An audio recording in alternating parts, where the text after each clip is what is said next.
इस कहानी की शुरुआत में हमें एक स्पेसशिप दिखाया जाता है जो अंतरिक्ष की गहराइयों में जा रहा होता है और यह वक्त होता है सन 2154 का। और यह वह समय है जब इंसानों ने पृथ्वी के सारे नेचुरल रिसोर्सेज को खत्म कर दिया होता है। इसलिए इंसान ऊर्जा के नए रिसोर्स को अंतरिक्ष में ढूंढ रहे होते हैं। तब उन्हें पेंडोरन नाम के एक चांद के बारे में पता चलता है जो कि अल्फा सेंटुरी स्टार सिस्टम में है और वहाँ पर अनोब्टेनियम नाम का मिनरल बहुत ही ज्यादा मात्रा में उपलब्ध है। उस मिनरल की कुछ ग्राम की कीमत पृथ्वी पर करोड़ों रुपए में है, लेकिन यहाँ का वातावरण इंसानों के लिए जहरीला है और साथ ही में यहाँ पर 10 फीट लंबे नीली चमड़ी के ह्यूमनॉइड सैपियंट्स रहते हैं जिन्हें नावी कहा जाता है। उसके बाद हमें जैक सुली नाम का एक सोल्जर दिखाया जाता है जिसे यहाँ पर उसके जुड़वा भाई की जगह पर लाया जाता है। उसका भाई एक साइंटिस्ट था, लेकिन एक चोर ने कुछ पैसों के लिए उसे गोली मार दी थी जिसकी वजह से उसकी मृत्यु हो गई। हम दोनों भाइयों का डीएनए सेम होने के कारण मुझे इस प्रोजेक्ट में शामिल कर लिया गया क्योंकि कंपनी ने मेरे भाई के ऊपर बहुत सारे रुपए लगाए थे। मैं तो एक सैनिक था जिसने जंग में अपने दोनों पैर गंवा दिए। उसके बाद हमें कर्नल माइल्स को दिखाया जाता है जो सभी को बता रहे होते हैं कि यह जगह नर्क से भी बदतर है और हर वो चीज जो यहाँ पर सांस लेती है वो तुम्हें मारना चाहती है और अगर तुम जिंदा रहना चाहते हो तो तुम्हें अपना ख्याल खुद रखना पड़ेगा। कर्नल माइल्स की बातों से हमें पता चलता है कि वो इस जगह को बिल्कुल ही पसंद नहीं करते हैं और इससे सख्त नफरत करते हैं। अगले सीन में हम देखते हैं कि जैक अब एक साइंस लैब में जाता है जहाँ पर बहुत बड़े बड़े क्लोन होते हैं। यह क्लोन यहाँ पर रहने वाले नावी लोगों और इंसानों के डीएनए को मिलाकर एक एक्सपेरिमेंट से बनाए गए हैं और इन्हें अवतार कहा जाता है और ये क्लोन्स इंसान के दिमाग के द्वारा पूरी तरह से कंट्रोल किए जाते हैं। फिर जैक को उसके भाई का क्लोन दिखाया जाता है जो कि अब उसका हो चुका है। उसके बाद जैक की मुलाकात डॉक्टर ग्रेस ऑगस्टीन से भी होती है जो कि इस अवतार प्रोग्राम की हेड है, लेकिन वह जैक से मिलकर ज्यादा खुश नहीं होती है क्योंकि उसे उसके भाई टॉमी की जरूरत थी जो कि एक साइंटिस्ट था और अब वह इस दुनिया में नहीं रहा। कोई और ऑप्शन न होने के कारण अब वह उसे बॉडीगार्ड के रूप में प्रोजेक्ट में शामिल कर लेती है। कट करके हमें अवतार क्लोन्स को कंट्रोल करने वाली मशीन दिखाई जाती है और जैसे ही जैक उसके अंदर जाता है वह तो सो जाता है लेकिन उसका क्लोन एक्टिवेट हो जाता है। वो डॉक्टरों के मना करने पर भी खड़ा हो जाता है और बाहर निकलता है। बाहर निकलकर वो बहुत ही तेजी से दौड़ता है क्योंकि रियल लाइफ में उसके पैर पैरालाइज्ड हैं और जैक को अब अपने नए शरीर में आकर बहुत ही अच्छा लगता है। अगले दिन हमें कर्नल माइल्स को दिखाया जाता है जो जैक को अपने पास बुलाकर कहते हैं कि मैंने तुम्हारा रिकॉर्ड चेक किया और तुम एक बहुत ही काबिल सोल्जर हो। मुझे तुम्हारे जैसे ही एक सोल्जर की जरूरत थी। उसके बाद कर्नल माइल्स जैक को बताते हैं कि जहाँ पर इस ग्रह के नावी लोग रहते हैं वहाँ पर बहुत सारा अनोब्टेनियम है और मैं चाहता हूँ कि तुम्हें उनसे दोस्ती करनी है, उनके ग्रुप में शामिल होना है और जो सही वक्त आए तब उनसे उस जगह को खाली करवाना है ताकि हम आसानी से अनोब्टेनियम को निकाल सके। और इन सब के बदले कर्नल माइल्स जैक को उसकी असली टांगे ठीक करवाने का ऑफर देता है। जैक मान जाता है और कहता है कि मैं आपके लिए जरूर काम करूंगा। उसके बाद सीन कट होता है और हम देखते हैं कि जैक, डॉक्टर ग्रेस, नॉर्म और उनके कुछ साथी कैंप से बाहर जंगल में जाते हैं और इस जगह की बायोडाइवर्सिटी पर रिसर्च करने लगते हैं। लेकिन जैक यहाँ की खूबसूरती को देखने लगता है कि तभी उसके ऊपर एक खतरनाक जानवर हमला कर देता है। उस जानवर को रोकने के लिए जैक उसे डराने की कोशिश करता है और होता है कुछ ऐसा ही, वो जानवर रुक जाता है लेकिन वो जैक से नहीं डरा होता बल्कि उसके पीछे उससे भी खतरनाक एक जानवर आ गया था जो इस जगह का सबसे खतरनाक शिकारी है। तब तक डॉक्टर ग्रेस भी वहाँ पर आ गई थी और वो जैक से कहती है कि जितना तेज हो सकता है उतने तेज भागो। वो जानवर जैक को पकड़ने ही वाला होता है कि जैक के सामने एक झरना आ जाता है और वो उसमें छलांग लगा देता है। झरने में कूदकर जैक ने अपनी जान तो बचा ली होती है लेकिन इसी के साथ वो अपने साथियों से अलग हो जाता है और जैक अब इस खतरनाक जंगल में अकेला होता है और उसे नहीं पता होता है कहाँ जाना चाहिए और क्या करना चाहिए। तभी हमें पेड़ के ऊपर एक लड़की दिखाई जाती है जिसका नाम नेटिरी है और वो जैक को अपने तीर से मारने ही वाली होती है कि उसके तीर पर एक अजीब सी चीज आकर बैठ जाती है जिसे देखकर वह उसे नहीं मारती है। उसके बाद हम देखते हैं कि जैक को इस जंगल में अकेले भटकते भटकते रात हो गई है और उसके ऊपर कुछ खतरनाक जानवरों ने हमला कर दिया होता है लेकिन नेटेरी सही टाइम पर आकर उसे बचा लेती है। इसके बाद वो वहां से जाने लगती है लेकिन जैक भी उसका पीछा करता है और उससे कहता है कि मैं तुमसे तुम्हारे तौर तरीके सीखना चाहता हूँ, लेकिन वो ये कहते हुए मना कर देती है कि आसमानी लोग सीख नहीं सकते क्योंकि वो प्रकृति से जुड़े हुए नहीं है। और फिर उसी वक्त जैक के ऊपर वही फूल आकर बैठ जाते हैं जो नेटिरी के तीर के ऊपर बैठे थे, जिसे देखकर वो बहुत ही ज्यादा हैरान हो जाती है और जैक के पूछने पर बताती है कि ये पवित्र आत्माओं के पेड़ के बीज हैं, तुम्हारी आत्मा बहुत ही पवित्र है। फिर वह उसे अपने साथ ले जाती है। वो दोनों जैसे ही थोड़ा आगे बढ़ते हैं तभी नेटिरी के कबीले के लोग वहाँ पर आ जाते हैं, जो जैक को बंदी बनाकर उनके सरदार के सामने ले जाते हैं। नेटिरी के पिता इस कबीले के सरदार हैं और उसकी माँ एक स्पिरिचुअल लीडर है, जो जैक का खून टेस्ट कर कहती है कि इसकी आत्मा बहुत पवित्र है। उसके बाद उनके तौर तरीके वो जैक को सिखाने का फैसला लेते हैं और जैक को सब कुछ सिखाने की जो जिम्मेदारी है वो नेटिरी को दी जाती है। रात बहुत ही ज्यादा हो चुकी थी, इसलिए सभी सो जाते हैं और जैसे ही जैक का अवतार सोता है उसका इंसानी रूप जाग जाता है। कैंप में सभी लोग बहुत ही हैरान होते हैं, क्योंकि सभी को लगा था कि अब तक जैक के अवतार को मार दिया गया होगा, लेकिन जैक बताता है कि वो उनके कबीले में शामिल हो गया है और वो उसे सिखाने के लिए तैयार है। यह सुनकर सभी बहुत ही खुश होते हैं। फिर उसके बाद जैक को बताया जाता है कि जहाँ पर उनका गाँव है वो एरिया 200 किलोमीटर के अंदर फैला हुआ है और उस जमीन के नीचे अनोब्टेनियम का भंडार है। तुम्हें उन्हें वहाँ से हटने के लिए बोलना होगा, क्योंकि हम किसी भी तरह का खून खराबा नहीं चाहते हैं।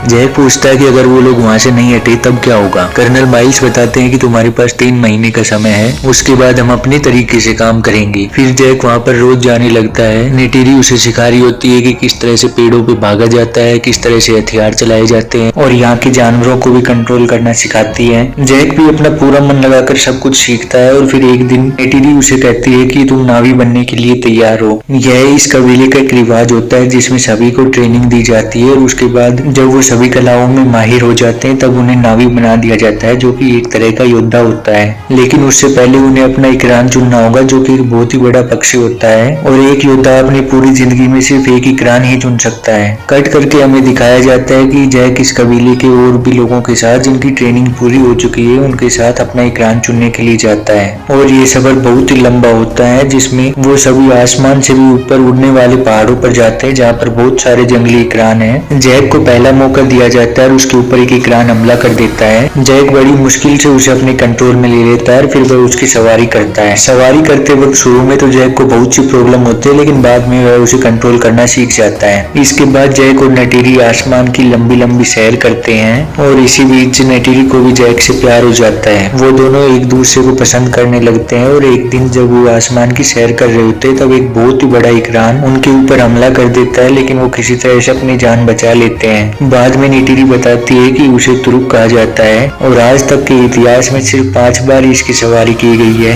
आखिरी बार ऐसा मेरे दादा के दादा ने किया था।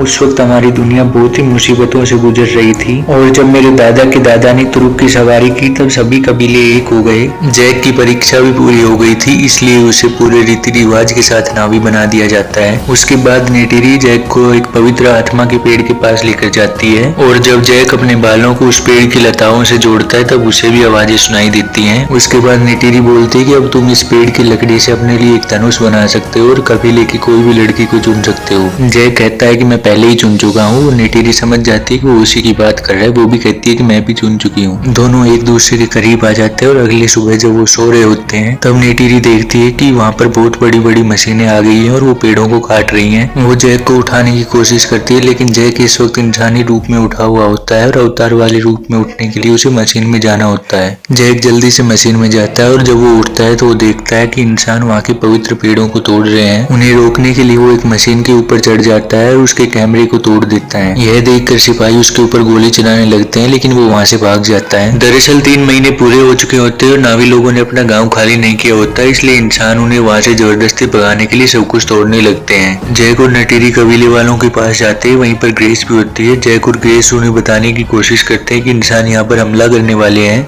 लेकिन वो लोग उन्हें बताते उससे पहले ही कर्नल ने कैमरे की फुटेज में देख लिया होता है कि जिसने कैमरा तोड़ा वो और कोई नहीं जैक था। कर्नल को बहुत ही गुस्सा आता है और वो वहाँ पर जाता है जहाँ पर ग्रेस और जैक का स्लीपिंग चैम्बर है। कर्नल पहले ग्रेस का और उसके बाद जैक का स्लीपिंग चैम्बर बंद कर देता है, जिससे वो दोनों इंसानी रूप में होश में आ जाते हैं। वो दोनों सबको समझाने की कोशिश करते हैं, कहते हैं कि इस तबाही को रोक दो क्योंकि यहाँ पर सभी पेड़ों के बीच में एक न्यूरल कनेक्शन है और जिस गाँव पर वो लोग हमला कर रहे हैं वहाँ पर नावी लोगों के कई सैकड़ों परिवार रहते हैं और उनमें छोटे छोटे बच्चे भी हैं। इन दोनों को एक आखिरी मौका दिया जाता है और कहा जाता है कि तुम्हारे पास सिर्फ 1 घंटा है उस जगह को खाली करवाने के लिए, और अगर 1 घंटे में तुम उस गांव को खाली नहीं करवा पाए तो हम उस पर हमला कर देंगे। बीच में आने वाले सभी नावियों को मार दिया जाएगा। जैक और ग्रेस जल्दी से अपने स्लीपिंग चैम्बर्स में जाते हैं और कबीले वालों को बताते हैं कि इंसान यहाँ पर हमला करने वाले हैं और हम चाहकर भी उन्हें नहीं रोक सकते क्योंकि उनके पास बहुत ही खतरनाक हथियार है। नेटिरी जैक से पूछते हैं, क्या तुम्हें पता था कि ये सब कुछ होने वाला है? जैक कहता है कि हाँ, लेकिन अब मैं तुमसे और इस जगह से प्यार करता हूँ। यह सुनकर कबीले वालों को बहुत ही गुस्सा आता है। जैक और ग्रेस को बंदी बना लिया जाता है। दूसरी तरफ हमें दिखाया जाता है कि कर्नल पूरी आर्मी के साथ होम ट्री की तरफ बढ़ रहा होता है। दरअसल यह एक बहुत ही बड़ा और विशाल पेड़ होता है। इसके जितना बड़ा और विशाल पेड़ पूरे पेंडोरा पर कहीं पर भी नहीं होता है। और जब कर्नल माइल्स यहाँ पर आता है तब वह देखता है कि जैक और ग्रेस को बंदी बना रखा है, जिसका मतलब है कि वो लोग यहाँ से नहीं जाने वाले हैं। इसलिए कर्नल अपनी आर्मी को हमला करने का ऑर्डर दे देता है और फिर एक के बाद एक बहुत सारी मिसाइलें छोड़ी जाती हैं, जिसकी वजह से सभी तरफ आग और तबाही मच जाती है। बहुत सारे नावी मारे जाते हैं और अंत में उनका होम ट्री भी गिर जाता है। जैक और ग्रेस का स्लीपिंग चैम्बर भी बंद कर दिया जाता है और उसके बाद जैक, ग्रेस, नॉर्म तीनों को पकड़कर प्रिजन में डाल दिया जाता है। लेकिन इनकी एक साथी आकर इन्हें बचा लेती है और उसके बाद ये तीनों एक हेलीकॉप्टर को लेकर अपने स्लीपिंग चैम्बर्स को जंगल के बीचों बीच लेकर जाते हैं ताकि इन्हें वापस से ढूंढा ना जा सके। उसके बाद जैक एक बार फिर से अपने चैम्बर के अंदर जाता है, जिससे वह अवतार वाली बॉडी के अंदर उठ जाता है और वो देखता है कि चारों तरफ सब कुछ खत्म हो चुका है, सभी जगह राख ही राख है। जैक सबकी मदद करना चाहता है, लेकिन वो यह भी जानता है कि किसी को भी उसके ऊपर भरोसा नहीं है, इसलिए सबसे पहले उसे उनका भरोसा जीतना होगा। उसके बाद वह अपने इकरान को बुलाता है और आसमान में उड़ जाता है। उसके बाद हम देखते हैं कि उनके नीचे तुरुक उड़ रहा है, जो कि पेंडोरा का एक बहुत ही बड़ा और खतरनाक पक्षी है। जैक अपने इकरान को नीचे लेता है, तुरुक के ऊपर छलांग लगा देता है।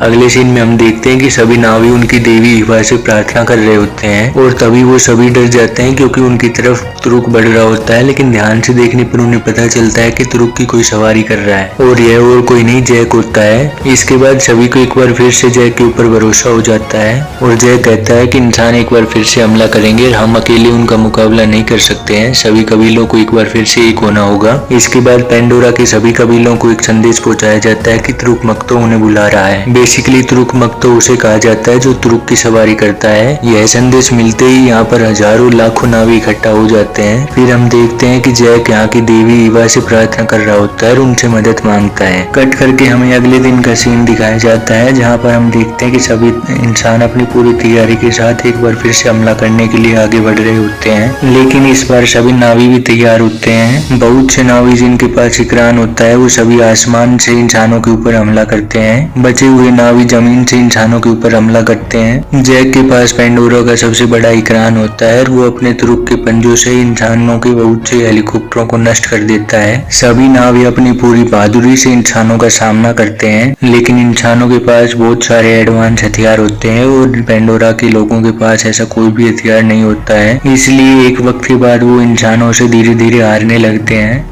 बहुत सारे नावी भी मारे जा चुके होते हैं। हमें दिखाया जाता है कि नीटिरी भी फंस गई होती है और इंसान उसकी तरफ बढ़ रहे होते हैं। तभी इंसानों को रेडियो पर खबर मिलती है कि कोई चीज उनकी तरफ बहुत ही तेजी से बढ़ रही है। किसी को कुछ भी समझ में नहीं आता है क्योंकि सभी नावी तो उनके सामने थे। तो फिर यह अनजान चीज क्या है जो उनकी तरफ बढ़ रही है? यह पेंडोरा के खतरनाक जानवर होते हैं जिनके ऊपर गोला बारूद का भी कोई असर नहीं होता है और वो सभी इंसानों को मारने लगते हैं। वहीं दूसरी तरफ आसमान में भी बहुत से इकरान इंसानों के ऊपर हमला कर देते हैं। यह देखकर नीटिरी कहती है कि जैक ने जो देवी ईवा से प्रार्थना की थी, देवी ईवा ने उसकी प्रार्थना सुन ली है। इतना सब कुछ होने के बाद भी कर्नल हार नहीं मानता है और वो जैक को मारने की कोशिश करता है, लेकिन नीटिरी सही समय पर आकर कर्नल के सीने में अपना जहरीला तीर मार देती है और जैक को बचा लेती है। अब जंग खत्म हो जाती है और सभी इंसानों को वापस पृथ्वी पर भेजा जा रहा होता है, लेकिन कुछ इंसान जो दिल के साफ होते हैं उन्हें पेंडोरा पर रहने की इजाजत दे दी जाती है। मूवी के एंड में हम देखते हैं कि जैक के इंसानी शरीर को और उसके अवतार वाले शरीर को आत्माओं के पेड़ के पास लाया जाता है, जहाँ पर सभी नावी उनकी देवी ईवा से प्रार्थना कर जैक के इंसानी शरीर वाली आत्मा को उसके अवतार वाले शरीर में ट्रांसफर कर देते हैं, जिसका मतलब है कि अब वो हमेशा के लिए एक नावी बन गया है। इसी हैप्पी एंडिंग के साथ यह मूवी यहीं पर समाप्त हो जाती है। दोस्तों, इस मूवी का नाम है अवतार और यह सन 2009 में रिलीज हुई थी।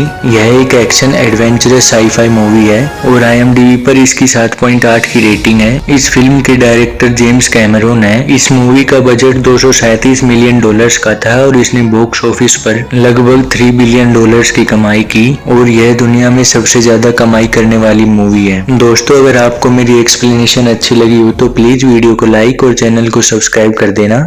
धन्यवाद।